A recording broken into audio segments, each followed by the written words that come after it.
you're basically an optimist, are you not? I don't default to it, but I subscribe to it. I'm Mm, always trying to get philosophical with everything and finding the route of like why this is good. How can we get out of this?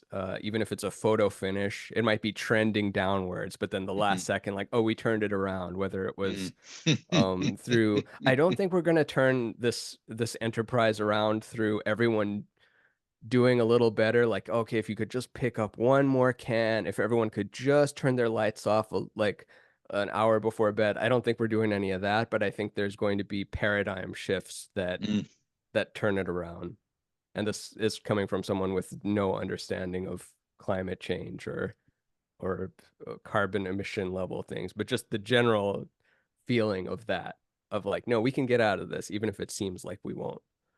So, when you know, connect with people who are going to have to live through all this, it seems like that's one part is it's going to be challenging, but it's going to work through.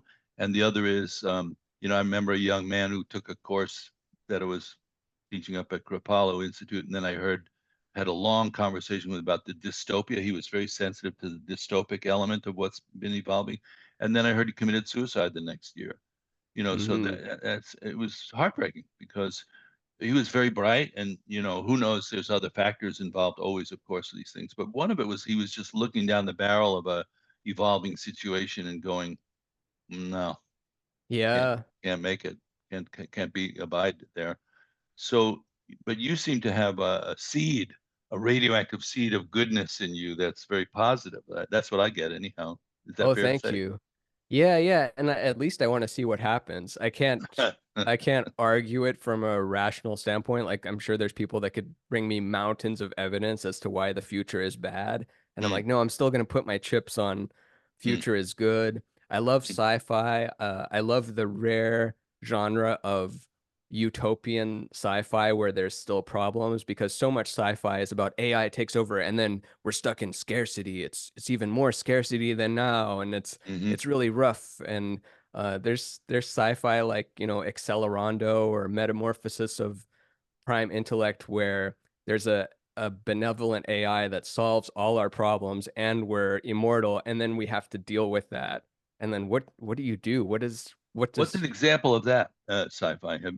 that one's the one in particular, Metamorphosis of Prime Intellect is where this AI is programmed with the three laws of Isaac Asimov robotics, which is you cannot harm any human, you cannot let any human come to harm through inaction. So, like, if there's a opportunity to save them, you have to save them. And then the third law is you cannot harm yourself. So that means it stays alive forever and all humans stay alive forever. It figures out all the diseases, cancer stuff, and then it fixes it Wasn't that the overnight. premise of that Will Smith science fiction movie?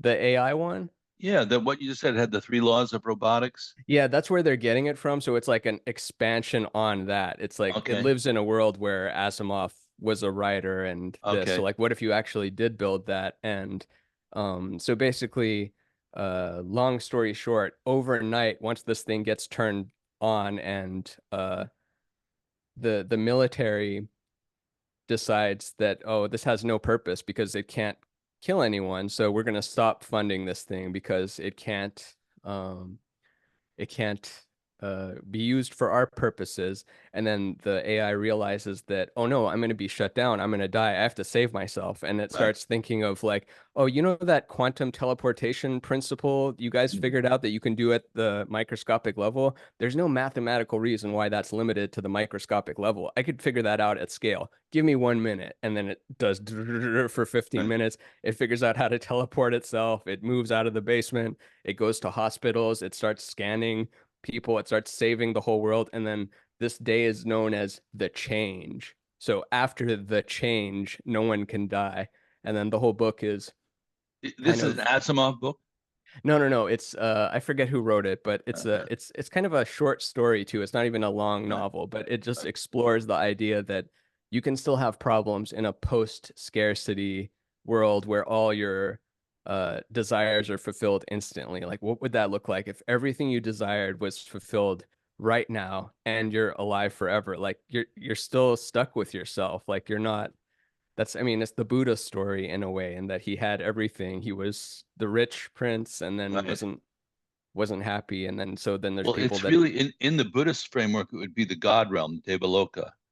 There are mm, 6 realms, and one of them is I wrote a book about this called Awakening from the Daydream, and it's a reframing of that teaching. But the God realms, which is where most people think is the target for spiritual development and materialistic development, leads to a very seemingly eternal, blissful situation, but it's still governed by impermanence.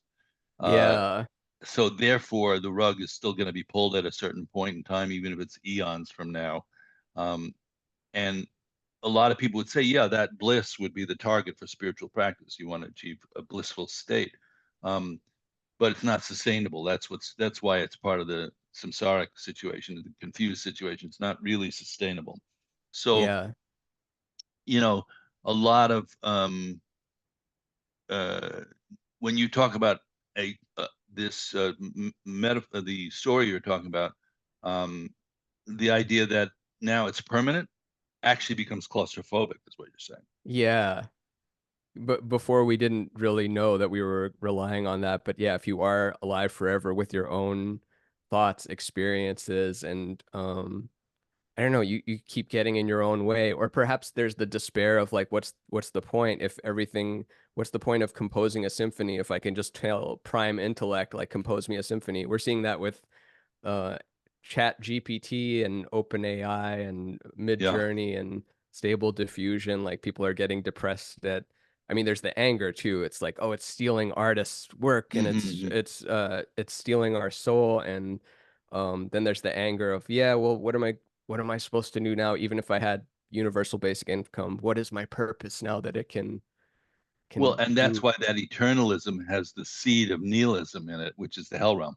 You go like, there's no point to any of this. And they say in the traditional scriptures, that when a being who's achieved that level of kind of bliss, and uh, when they get a hint of that they've already created the seed of their own demise in it, they crash and they go right Yeah, to hell. They don't go through the human realms or the animal realms. They just go right to, like, this is a dystopia, a nightmare.